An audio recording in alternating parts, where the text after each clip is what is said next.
When it comes to Japanese horror stories, one cannot ignore the ancient rituals or sacrificial ceremonies designed to invoke malevolent spirits. Today, let's explore the resurrection rituals for the deceased in Kuon, an old but hauntingly captivating game that never fails to send shivers down the spines of gamers whenever mentioned. Now, let's get started with the exploration. Kuon is a survival horror video game crafted based on the Japanese folk horror genre Heian, and it was released for the PlayStation 2 on April 1, 2004. Set in the Heian period, the game unfolds within a dark mansion overshadowed by a terrifying curse in Kyoto, Japan, featuring 3 main gameplay phases, 2 initial stages and a final stage. At the start of the game, players can choose to commence with either the Yin or Yang phases, where the narrative unfolds concurrently. The only difference lies in the fact that each phase allows players to embody a different character. In the Yin phase, players take on the role of Atsuki, the exceptionally intelligent daughter of the skilled sorcerer Ashiya Doman. Conversely, in the Yang phase, players transform into Sakuya, the sole female disciple of Ashiya Doman, possessing adept combat skills. Upon completing either the Yin or Yang phase, the final stage, Kuon, becomes accessible. This stage allows players to assume the role of Abe no Saimai, a highly skilled female Yin-Yang master, leading to the ultimate conclusion of the game.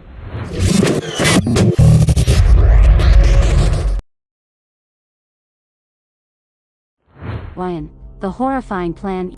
Yin is a young woman who lives with her older sister, Kureha, in a temple atop a mountain not far from the haunted mansion. Since childhood, both sisters have been confined by their father within the temple, forbidden to leave for any reason. This has fostered a close bond between them. One day, while playing, Kureha has an accident and falls into a ravine. Although her sister survives, her health is significantly compromised. This leads Atsuki to harbor self-blame and dedicate all her affection to her ailing sister. As they grow older, they realize that their father, Doman, has not returned since accepting a mission to exorcise the mansion beneath the mountain. Concerned for their father, despite his instructions, both sisters decide to defy his orders and venture into the cursed mansion to find him. They enter the vast garden of the mansion from the west, finding it eerily devoid of any signs of life. Shortly thereafter, Atsuki notices Kureha's declining health and suggests that she should go alone. However, Kureha insists on accompanying her, expressing a desire to find their father together. Suddenly, a storm arises, causing a nearby shrine to collapse, separating the two sisters. Atsuki is forced to find an alternative route to reunite with her sister on the other side of the shrine. Entering a nearby small temple, the only path available, Atsuki encounters a pair of twins sitting in front of the temple's entrance, chanting the Hashizuro song, a melody associated with ancient rituals to resurrect the dead in a bizarre manner. Approaching them, the twins immediately cease their singing. With eyes that do not belong to ordinary children, they stare intently at Atsuki, conveying strange words, revealing that everyone in this place has perished except for one survivor, Ayako Fujiwara, the daughter of the Lord. Without further explanation, the twins flee, leaving Atsuki alone at the temple's entrance. Continuing her quest to find her sister in the desolate mansion, Atsuki encounters Sakuya, her father's sole female disciple, who had also come to help exorcise an Oni together with him. After conversing, Atsuki learns about 3 other disciples, Dorio, Dachin, and Dokai, who got separated during the exorcism. In gratitude, Atsuki gifts Sakuya the sacred cloth, earth, capable of unsealing locked doors within the temple. In return for Atsuki's protection, Sakuya bestows upon her a summoning card for the loyal wolf spirit Saiga, one of her most reliable assistants. Parting ways with Sakuya, Atsuki continues her search for her sister. This time, she unexpectedly encounters Ayako, the daughter of the mansion's lord, in a small room. However, upon seeing Atsuki, Ayako flees, leaving only a letter on the table written by Lady Fujiwara. In the letter, Lady Fujiwara instructs Ayako to stay quiet inside the wardrobe, avoiding making any noise until she returns for her. She also advises her daughter to only open the door upon hearing the sound of her bell. In the worst-case scenario, if Lady Fujiwara does not return after 10 days, Ayako is to gather the wooden discs and sharp stakes found in the mansion and proceed to the temple.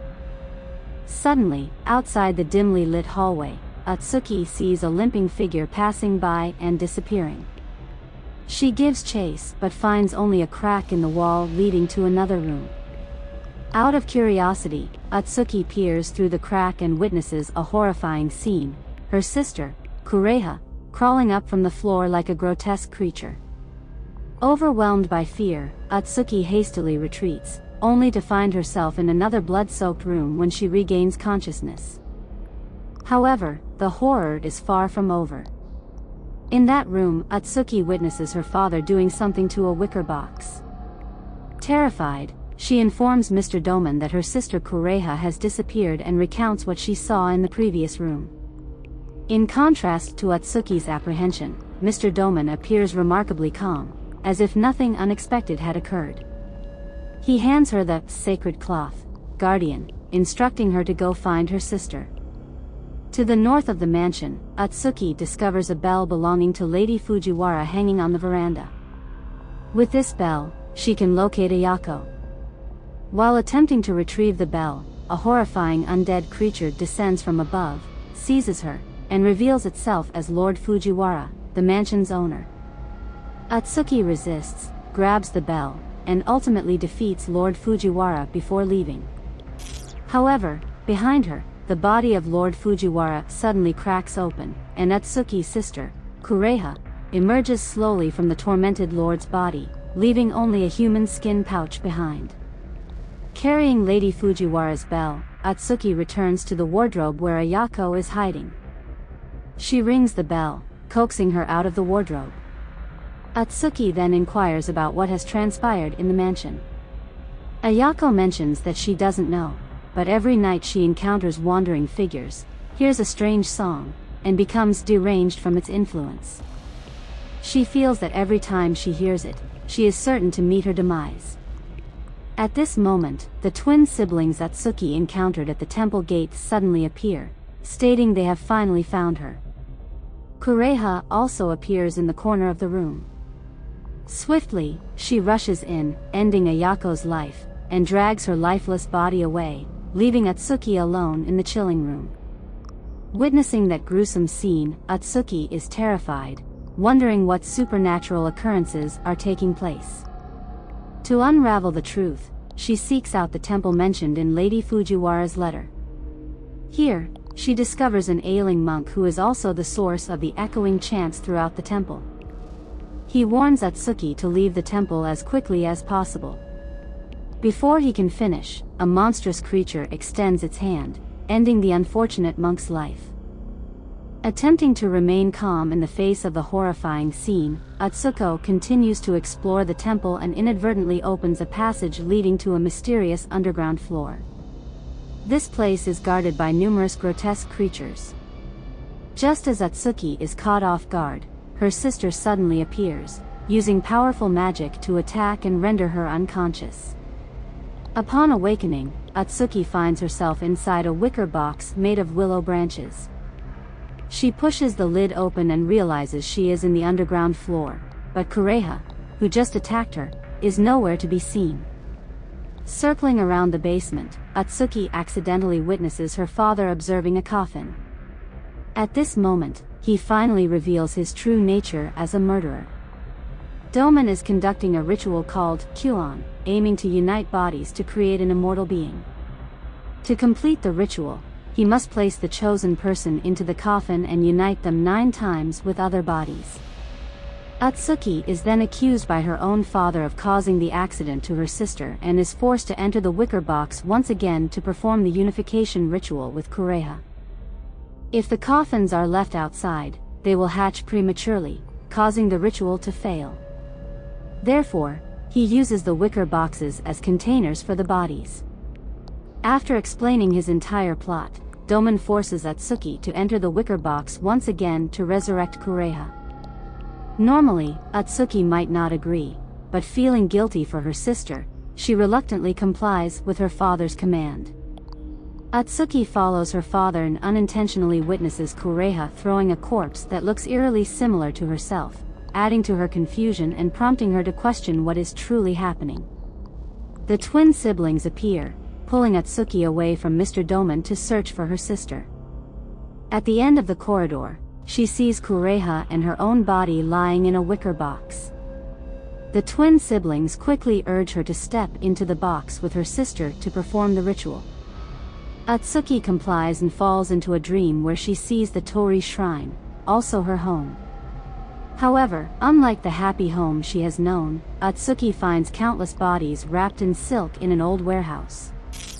Here, she discovers a notebook belonging to Doman, revealing that he has been researching the temple's silkworms for a long time and recognizes them as no ordinary silkworms. The parents of these silkworms manifest as mulberry trees, and the berries on the trees are their eggs.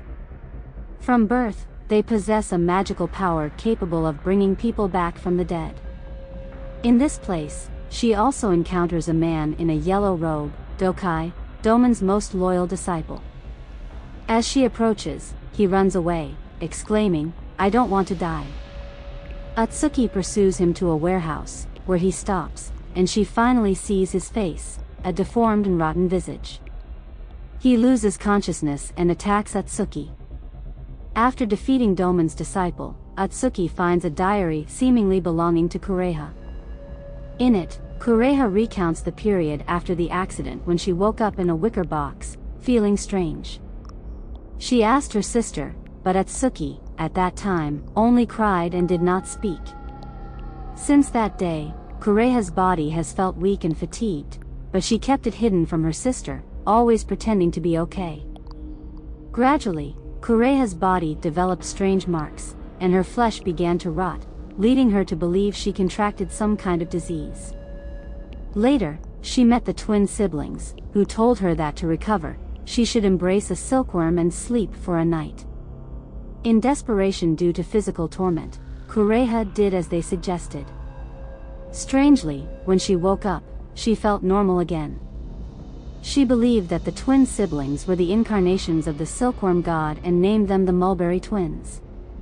The Mulberry Twins continued to appear, telling Kureha that she would regain her health if she entered the wicker box once more, but this time, she should bring a mouse instead of a silkworm.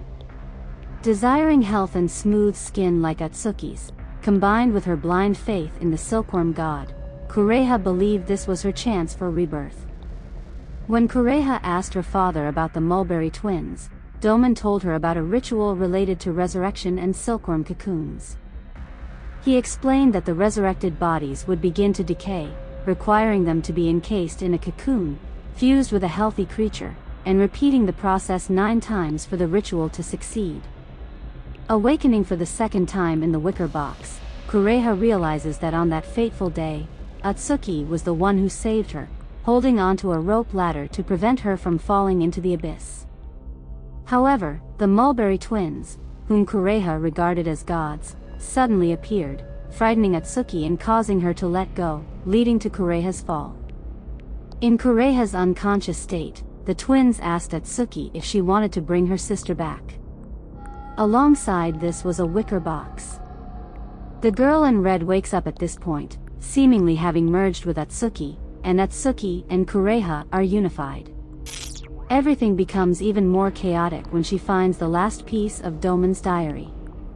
He writes that the ultimate purpose of the ritual is not to resurrect the dead.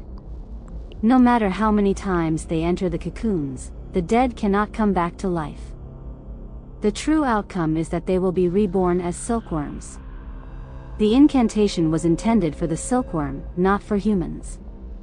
The Mulberry Twins were just using them to create more silkworms. Even though they realize it now, it's too late. Their father appears, revealing all the truths and stating that the Mulberry Twins had manipulated both Kureha and Atsuki for their own purposes. Everything shatters Kureha's world, and she, now worse off than before, with a severely decayed and weakened appearance, along with Atsuki, transforms into monsters and attacks Sakuya, who arrives too late to intervene. Young, The exploited child. The journey of Sakuya and Atsuki always unfolds in parallel. They might accidentally encounter each other along the paths within the shrine. However, unlike Atsuki, Sakuya did not come here alone. She and her exorcist team, consisting of her brother, Dorio, Dachin, and Dokai, arrived under the guidance of Doman. Sakuya is the only female disciple of Doman. Born into the Kamo family, a lineage of sorcerers, she acquainted herself with magic from a young age. However, being a woman, Sakuya was denied the family's succession simply because of the belief that women are inferior to men. When everyone turned away from Sakuya, it was only Doman who reached out and accepted her, guiding her to become a formidable individual. At Lord Fujiwara's estate, before encountering Atsuki, Dachin instructed Sakuya on how to perform the purification ritual, but they only managed to execute half of it. Sakuya witnessed Atsuki being attacked by the No Demon and summoned her wolf companion, Saiga, to rescue the girl. After a brief conversation, Sakuya received the holy cloth, earth from Atsuki. Parting ways, Sakuya wandered through the estate and encountered the mulberry twin spirits, who led her inside the shrine. She and Dokai discovered the willow coffins but were unaware of their purpose. Sakuya also faced attacks from the creatures within the shrine and saw Kureha through a crack in the wall. While retrieving the bell, she was also attacked by Lord Fujiwara, similar to what happened to Atsuki. Subsequently, Ayako, the Lord's daughter, was murdered by Kureha in front of Sakuya. This incident piqued Sakuya's curiosity, prompting her to explore the mysteries unfolding in the shrine. Outside the garden, Sakuya spotted her brother and Atsuki walking together. Dorio mentioned that Atsuki was searching for her sister and expressed a willingness to help Atsuki. They then separated, with Sakuya searching for the missing Dachin, while Atsuki and Dorio continued their quest to find Kureha. Unbeknownst to them, their entire conversation was being observed by Kureha from start to finish. Sakuya found Dachin near a door leading to the underground basement. They decided to descend together, expecting to find something there. Through the tunnels, they discovered a room to the south of the shrine, where the diary of Lady Fujiwara was kept, recounting events from the onset of the affliction. From the diary, it was revealed that Lady Fujiwara and others isolated themselves within the shrine, feeling that they were no longer human as their flesh decayed. Unable to face Ayako, Lady Fujiwara entrusted her care to a servant named Myoshimaru. She ordered Myoshimaru to seal the entrance to prevent the disease from spreading further. As the illness progressed, Lady Fujiwara developed an insatiable craving for flesh, intensified by the melody of the Hashizuru song. Overcome by emotions, she resorted to consuming the flesh of a cat and eventually her own son, all witnessed by Myoshimaru. Returning to Sakuya, after following the mysterious chanting within the shrine, she encountered an elderly monk tending to a sick person. The monk spoke of the ritual of merging bodies to exchange life for the deceased. Sakuya later discovered a door with the Earth Star seal partially opened, entered, and saw the Mulberry twins. They placed a vial of medicine into the hands of a statue, opening the main entrance to the tunnel. It seemed the twins wanted Sakuya to enter there. After inspecting the chamber without finding anything useful, Sakuya intended to return when Dachin ran towards her seeking help. To her surprise, Lady Fujiwara had now transformed into a monstrous creature, rushing to attack Dachin. Sakuya chased her into a room, witnessing Lady Fujiwara placing Dachin's body into a willow coffin. Realizing an uninvited guest, Lady Fujiwara immediately transformed into a monstrous entity with a grotesque serpent head, lunging to attack Sakuya. Using her magic, Sakuya successfully defeated the serpent-like Lady Fujiwara but could not save Dachin. Continuing her journey to unravel the mysteries of the estate, Sakuya encountered Atsuki, Dorio, and this time, Kureha at the garden gate. It appeared they had found Atsuki's sister. Dorio suggested leading the way to ensure a safe return. Sakuya followed, protecting them, but she and Atsuki were separated from the group due to a sudden attack by Kureha and other creatures. As both were carefully navigating the muddy path, a storm suddenly hit, causing a tree to fall across the road in front of them, forcing Sakuya to find an alternative route. They eventually reached a tent on the mountain, and Atsuki instructed Sakuya to find a hook inside and use it to secure the ladder in the correct position. Unfortunately, a monster was hiding in the tent, and after obtaining the hook, Sakuya was ambushed. After successfully defeating the monster, the two continued their journey to find Kureha and Dorio. Sakuya expressed concern for her brother, as she knew Kureha was a dangerous individual. True to her suspicions, Dorio had developed feelings for Kureha, and they were becoming closer, engaging in a conversation beneath a mulberry tree. It seemed that Kureha had chosen Sakuya's brother as the next target in her ritual. At the shrine, Dorio requested Sakuya to find and eliminate the Na-Kui that was following them. Through the notes, Sakuya inadvertently discovered that Dokai and Doman were behind everything. As she tried to leave Atsuki's room, Sakuya found that Dokai had locked her inside. By the window, Sakuya witnessed Kureha pushing Atsuki off the cliff, with Dorio's unconscious body lying on the ground behind them. Shocked, Sakuya desperately wanted to escape the room, but Dokai sealed all doors and expressed his desire to merge with Sakuya. Obviously, she refused. After defeating him and reaching the mulberry tree, Sakuya found a bloodstain on the ground. Following it, she discovered a willow coffin at the end of the path. Inside were Kureha and Dorio, now merged. The creature opened its eyes, emerged, and attacked Sakuya. After the battle, Sakuya set the mulberry tree on fire, clinging to the climbing rope down the cliff. When she reached the bottom, she destroyed the ladder with her own hands, signifying that there was no way back. The final part of the Yang stage began underground. The Mulberry twins awaited Sakuya, but now there was only one child left. One had perished due to Sakuya burning the mulberry tree, so the remaining child stated that she would have to pay with her own life. It turned out the twins were incarnations of the two mulberry trees growing on the mountain shrine and the Fujiwara estate, and thus, when the mulberry tree was destroyed, they would vanish along with it. Ignoring the child, Sakuya found Doman somewhere underground and discovered that he had merely used her and the remaining disciples to complete the Kuon ritual. Despite her anger, it was evident that Sakuya couldn't defeat the accomplished sorcerer. After overpowering Sakuya, he left her with a disdainful look before walking away. Kuon, conclusion for all. So, the final junction of the two phases has begun. While chasing Doman, Sakuya hears Atsuki's cry for help. Similar to the last scene in the Ein phase, Sakuya promises to find a way to rescue Atsuki. The screen fades to black, and the Kuon phase begins immediately after. A new character appears at the temple gate with a long spear in hand, Abe no Saimai, a powerful Onmyoji. Doman sees her as his adversary and desires to use her to complete the Kuon incantation. When news of the strange events in the manor reaches Saimai, she investigates and believes Doman is responsible, deciding to confront him.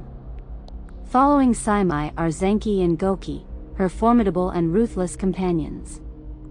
With her immense strength, Saimai quickly bypasses any obstacles and heads straight into the underground passage where Sakuya is being mercilessly attacked.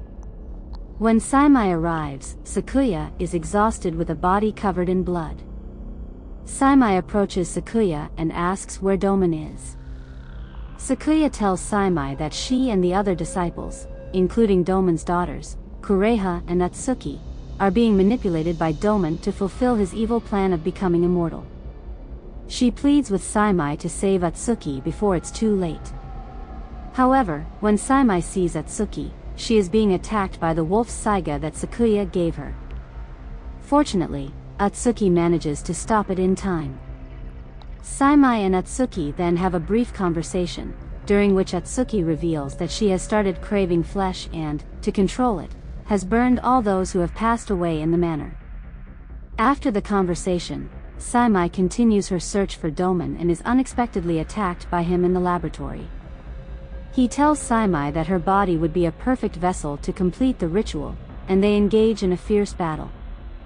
Saimai has to use all her strength to defeat Doman.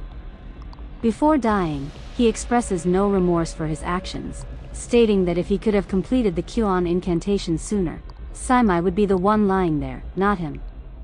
Suddenly, Atsuki appears behind Saimai, dragging Doman's body outside and placing it into a thorny box. Then she jumps inside with her father.